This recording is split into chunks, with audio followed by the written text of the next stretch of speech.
And I forgot to mention it in the beginning.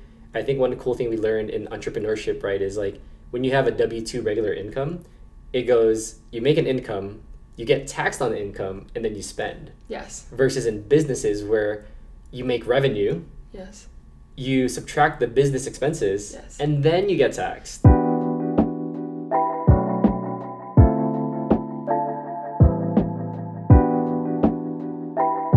All right, welcome back to GK Ventures. Hey. I'm Gregory. And my name is Kayla.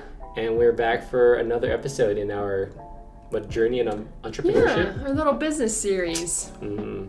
And so last week we talked about why we started and how we started our first LLC. Yep. So we are an official business entity. JV, maybe if you can put a link to the video from last week right there. Yes. And this week we're going to talk about how we started our first business bank account and got our first business credit card.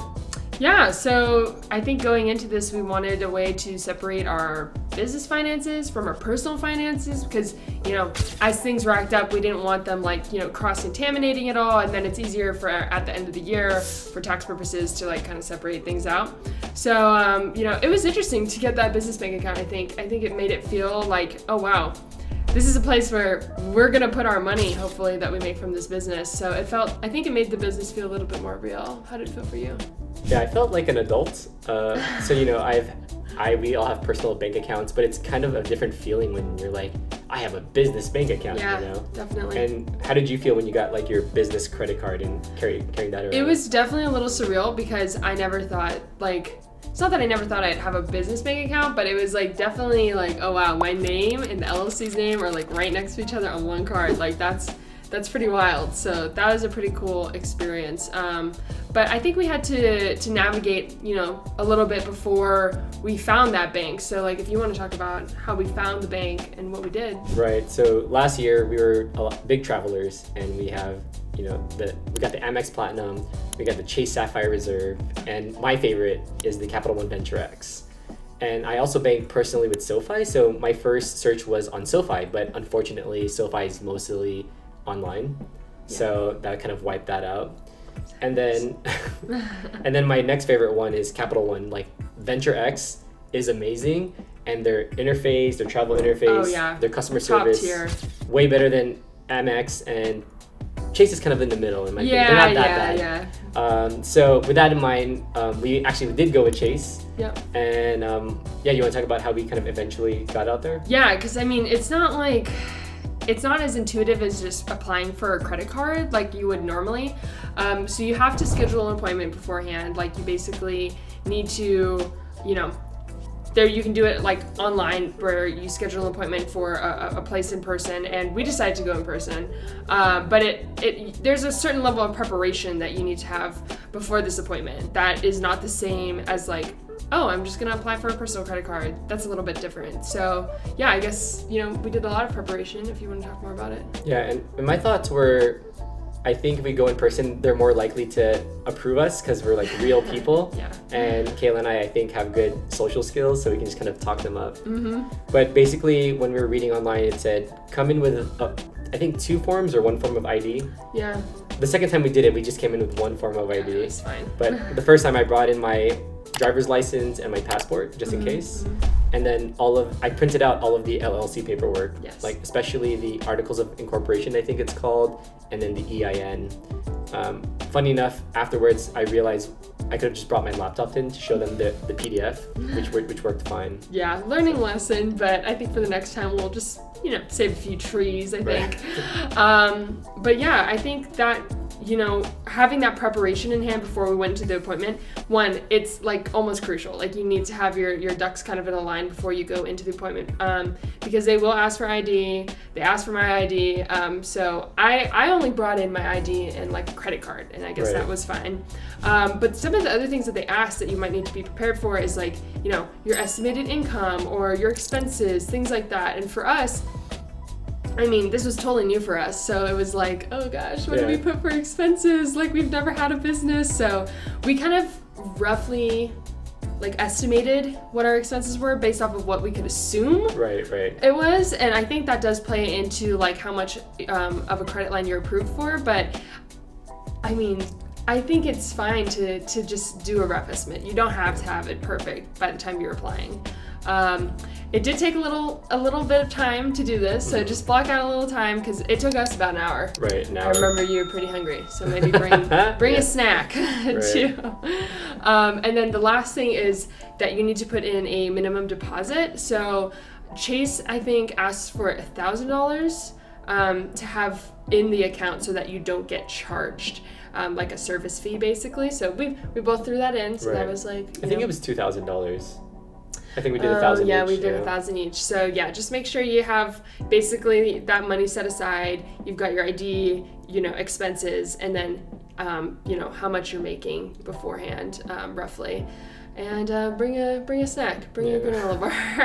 Yeah, and I think a few tips here is, funny enough, at first I was kind of worried that they were going to ask for like some sort of proof of income, which they didn't, right? No, they didn't. I was like, oh, do I need a W-2 or something like that? Yeah. But they didn't really ask for that. Yeah, and then as we're talking about a business credit card, so they were asking of us about how much we think we're going to spend.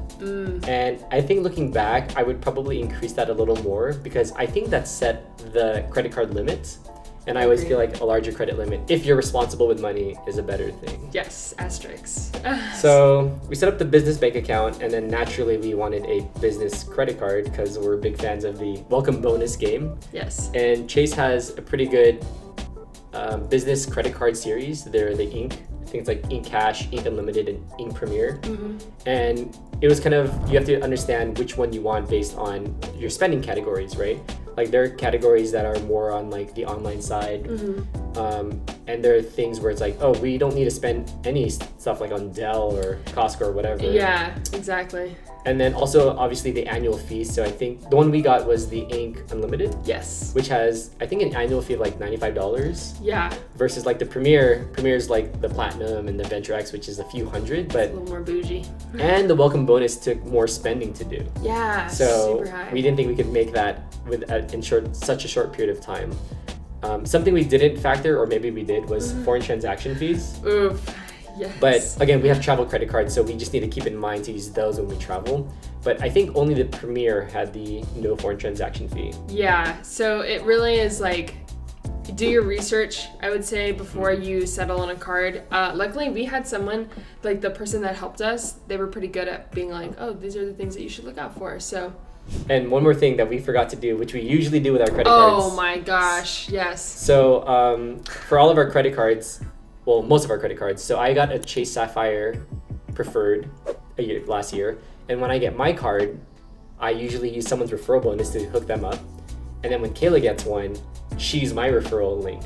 But for some reason, we didn't think about this for the Ink card, so we missed out on that. But if you decide to do, if you have a partner and you guys want to open up 2 business credit cards, make sure to refer each other. Yes, definitely. You can even refer within the credit card series. So like if you have a cash and you want to bump up to an unlimited or a premier, you can refer within that kind of spectrum so that you can take full advantage of the points. And that's something we didn't do. And we're learning from that because we missed out on some points from that. But so we got the business credit card, yep. And we got the checking account, and so I guess we can talk a little bit about how we've been using the checking account and the business credit card. Oh yeah, it's been like, I don't know if you've seen that Oprah meme where she's like this. I don't know if JB can like lay that over, but we use it on a lot of different things. And this is mainly one of the reasons why we got a business card, because we knew we were going to put so many different expenses on this card. So I mean, we do everything from our VAs and our hired people.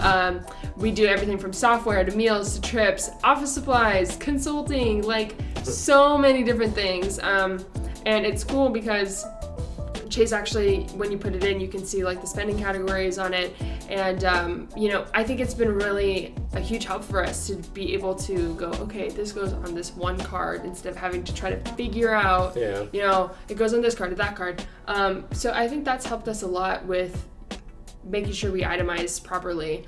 And in the future, we'll talk about, this week we just did QuickBooks, so we'll do an episode about that. But it's convenient because when you import an account, theoretically, all of that is your business expenses, so they're all in one place. And I forgot to mention in the beginning, I think one cool thing we learned in entrepreneurship, right, is like when you have a W-2 regular income, it goes, you make an income, you get taxed on the income, and then you spend. Yes. Versus in businesses where you make revenue, Yes.